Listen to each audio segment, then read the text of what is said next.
Another episode of Triad Realty Group. Today we're going to be talking about what you need to do to stay on top of your business and your game in 2024 as a realtor. So we have come into the second quarter of 2024, the fourth month, January, February, March, April, the fourth month and the second quarter. And I know that I am in multiple groups, and in all the groups that I'm in, people are just trying to see where we are as realtors and what we need to do to stay ahead of the curve and move forward, especially with new laws and regulations coming down.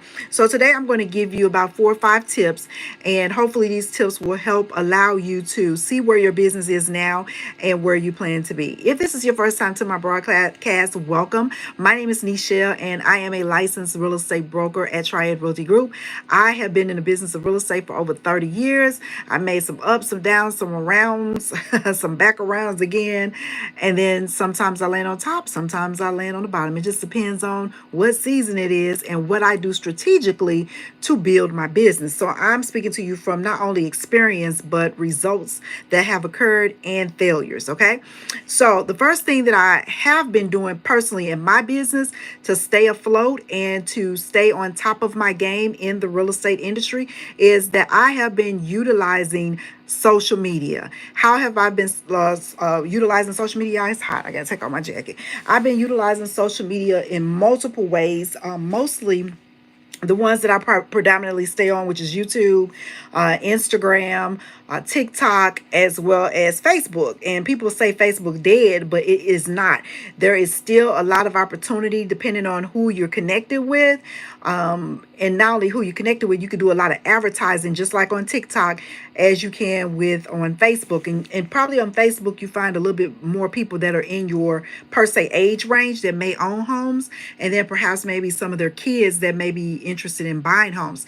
I have never been an opponent of, bombarding your friends, your family to ask them to buy your products or services. I just believe that's poor marketing. And as a business consultant, I never teach my clients to go after their families first. I'm always like, get to know your network, talk to your community. If people from your family and your friends, want to purchase something from you, real estate, then that's a win-win. But I would not be one that's constantly bombarding them with my services and asking them to buy a purchase. I will ask them, if you know somebody that's interested in real estate, would you please refer me? I mean, would you recommend me for their services? If they don't want to use you, they know somebody that is either buying, that's trying to rent, that's trying to, trying to sell. And so that goes into another area that I want to address with you. And it has nothing to do with niche. I really don't like niche because in 2023, I found that niche did not work for me. I was initially trying to specialize in being a buyer's agent, and I didn't like that. I don't like being on the buying end. I'm just going to be honest with you.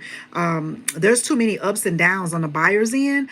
On the seller's end, you got a little bit more control, autonomy, and you also have the ability to make more income and scale up faster than on the buyer end. So some people may argue against that, but I'm just saying it's easier to find somebody that owns a property that's interested in selling than it is to find somebody that wants to buy a home, because there are so many barriers that hold people up from buying homes. Number one, credit.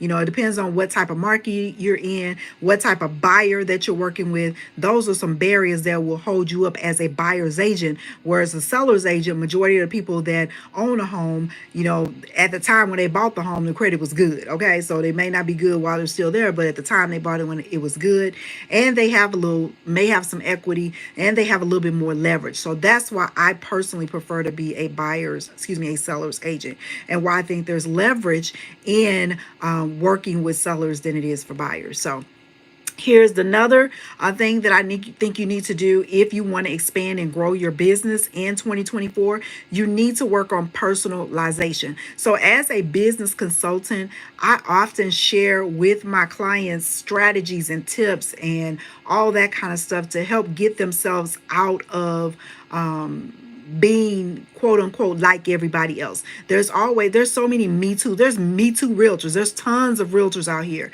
There's tons of real estate brokerages that are owned by black women. There's tons of real estate brokerages that are owned by women.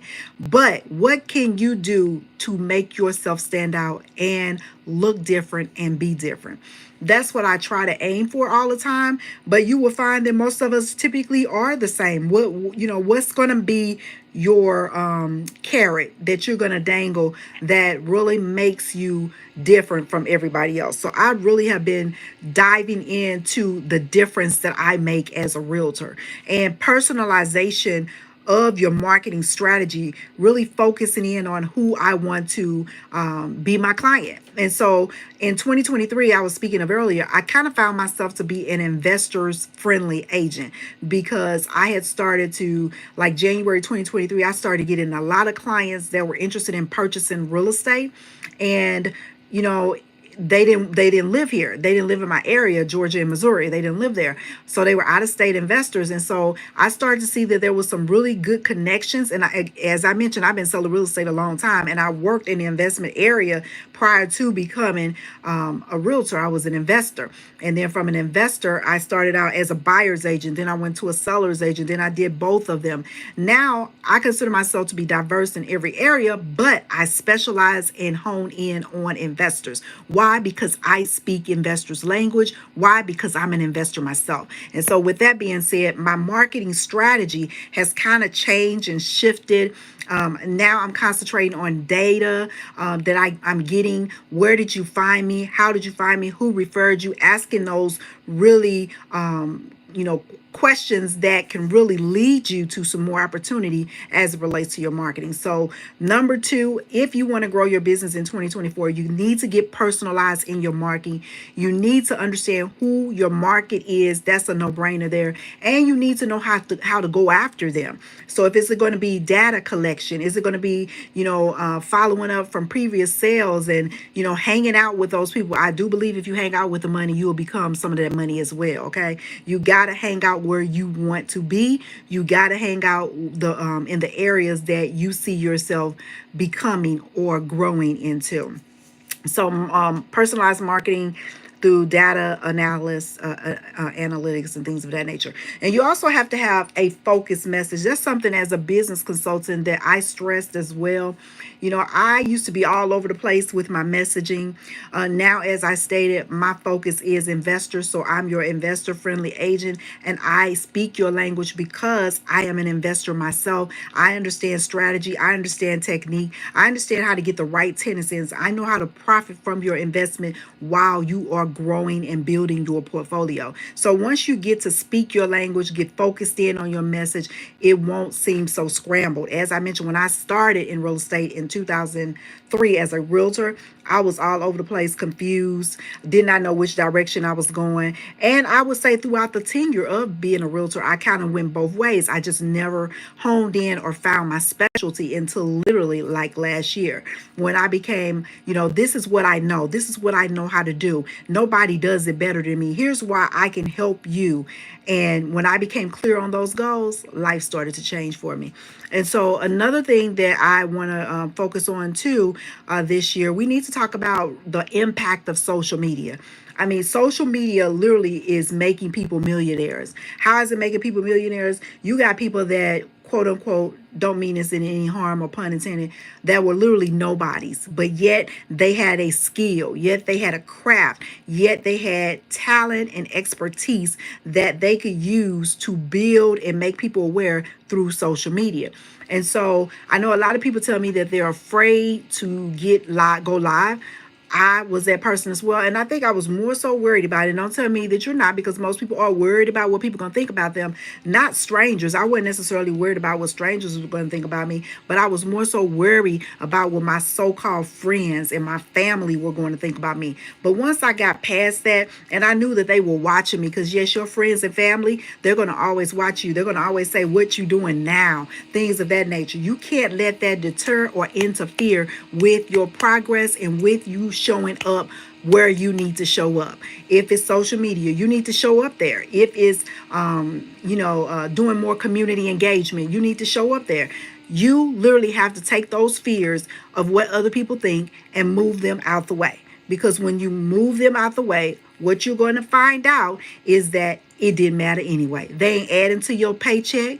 They're not one to tell you if you're going to fail or succeed. You have to personally know yourself that you are out here to make a difference and that impact in whatever industry that you're in, that this will make a difference if I show up. If you don't show up, nobody knows who you are. If you don't show up, you won't make no money. And why are you in business if you're not making any money? Okay. So those are my few tips that I wanted to share with you today. I know that they are pretty much universal with any kind of business, but this is specifically for realtors. If you want to grow your business in 2024 and beyond, in this second quarter going into third and fourth, because see, the real impact is right now. What you're doing right now is building for the third and the fourth quarter. Okay, so you always want to be ahead of the game. You always want to be ahead of the game, and so I always try to put myself a quarter ahead. So right now I'm working on third quarter. Literally, I'm working on fourth quarter because I want to see myself in a different position in 2025. Yes, did I say that? 2025 is around the corner. So in this video, talking about marketing, evolving, strategizing, and just changing the trajectory of how to build as a realtor, especially with all the different things that's coming down the line. You have to be understanding of your market. You have to know your market, and you have to be bold and go get it. Okay.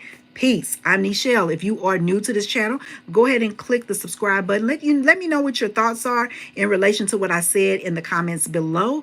If you know somebody that's aspiring to be a realtor, if they're interested in becoming a real estate agent or realtor, excuse me, in the state of Georgia, if they're thinking about becoming a realtor in the state of Missouri, have them hit your girl up, okay? I'm Nichelle. Talk to you soon. Blessings and peace. Bye-bye.